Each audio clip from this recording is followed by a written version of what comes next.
দিছপুৰ আৰক্ষীৰ জালত এবাৰ প্ৰবঞ্চক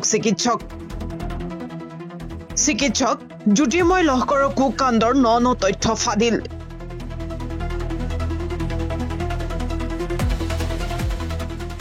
দ্বিতীয় পত্নীৰে মিলি জ্যোতিৰ্ময় মেলিছিল প্ৰবঞ্চনাৰ জাল। চিকিৎসালয়ত প্ৰয়োজনীয় মেডিকেল সামগ্ৰীৰ যোগানৰ নামত সৰকাইছিল লাখ লাখ টকা। ডিব্ৰুগড় থানাত জ্যোতিৰ্ময়ৰ বিৰুদ্ধে আছে প্ৰবঞ্চনাৰ গোচৰ। টিভি স্ক্ৰীনত প্ৰত্যক্ষ কৰা এজন প্ৰবঞ্চক চিকিৎসক জ্যোতিৰ্ময় লহকৰ। জ্যোতিৰ্ময়ৰ সৈতে ফটোত দেখা এগৰাকী জ্যোতিৰ্ময়ৰ দ্বিতীয় পত্নী।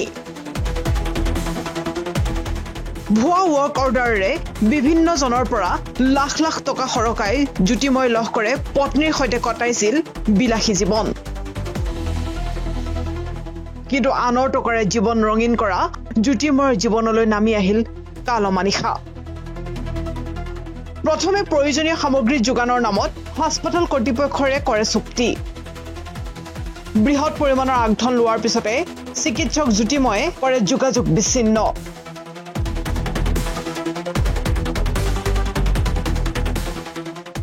জ্যোতিৰ্ময়ৰ প্ৰবঞ্চনাৰ জালত পৰিছিল মেডিকেল ৰিপ্ৰেজেণ্টেটিভো।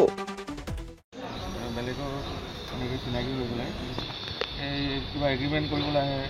আপোনাৰ তাৰ পিছত গম পালোঁ তেখেতে বিভিন্ন তেওঁ নিজৰ নামত ফাৰ্ম খোলে। আপোনাৰ ফাৰ্মাৰ নিজৰ ফাৰ্ম খোলে। এদিন মোৰ পৰা এনেকৈ আহি পেলাই এনেকৈ 6 লাখ টকা এটা বিচাৰিলে ফাইনেন্স এছিষ্টেণ্ট হিচাপে। ক'লে কাম পাইছে বোলে, এনেকৈ পইচা অলপ লাগে বুলি। 6 লাখ টকা লোৱাৰ পিছত তেওঁ মানুহজন 28 আগষ্ট 2023 তেওঁ ঘূৰাই দিম বুলি মোক কথা দিছিলে। তাৰপিছত 29 আগষ্টত তেওঁ ইয়াৰ পৰা পলাই দিলে। পিছত মই বিচাৰি অনুসন্ধান কৰি পালোঁ তেওঁ দিল্লীলৈ পলাই দিলে। তেওঁ দিল্লী ফ্লাইটৰ টিকেট পালোঁ। জ্যোতিৰ্ময়ে ডিব্ৰুগড়ৰ পৰা সংগ্ৰহ কৰিছিল লক্ষাধিক টকা। সামগ্ৰী যোগান ধৰিব নোৱাৰাৰ বাবে ভুক্তভোগীয়ে পইচা বিচাৰিলে জ্যোতিৰ্ময়ে প্ৰদান কৰিছিল ভুৱা চেক। ইফালে 2 মাহ পূৰ্বে ডিব্ৰুগড় থানাত জ্যোতিৰ্ময়ৰ বিৰুদ্ধে ৰুজু হৈছিল প্ৰবঞ্চনাৰ গোচৰ। 45 দিনৰ ভিতৰত ধন উভতাই দিয়াৰ চুক্তিৰে থানাৰ পৰা ওলাই গৈছিল জ্যোতিৰ্ময়। 2023 চনৰ পৰা সন্ধানহীন হৈ আছিল জ্যোতিৰ্ময়।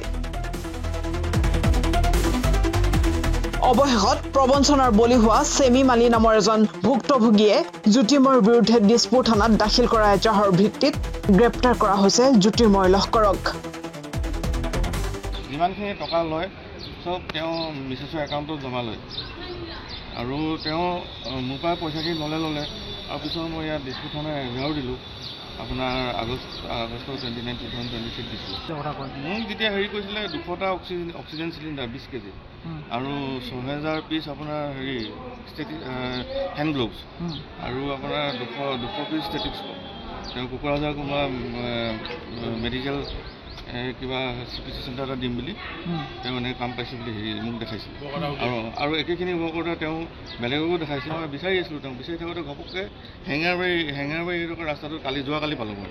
তেওঁক খেদি ধৰি মেলি মই তেওঁক মোৰ তালৈ ফ্লেটলৈ লৈ আহিলোঁ। লৈ আহি পেলাই সোধপোছ কৰিলোঁ। তাৰপৰা মই থানাত মই আৰু এখন FIR দি থৈছিলোঁ।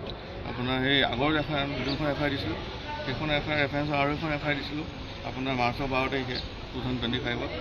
থানাৰ আয়োজনক মই ফোন কৰিলোঁ মানস চৌধুৰী বুলি। তেওঁ আহি পেলাই মোৰ তাৰপৰা তেওঁক এৰেষ্ট কৰি পেলাই লৈ গুচি আহিলোঁ। প্ৰবঞ্চক চিকিৎসকক গ্ৰেপ্তাৰৰ পিছতে দিছপুৰ থানালৈ ঢাপলি মেলিছে এতিয়া ভিন্ন প্ৰান্তৰ ভুক্তভোগী। আৰক্ষীৰ তদন্তৰ পিছতে পোহৰলৈ আহিব জ্যোতিৰ্ময়ৰ আন গুপুত তথ্য। গুৱাহাটীৰ পৰা জয়ন্ত শৰ্মাৰ সহযোগত নিউজ ডেস্ক ৰিপৰ্ট প্ৰথম খবৰ।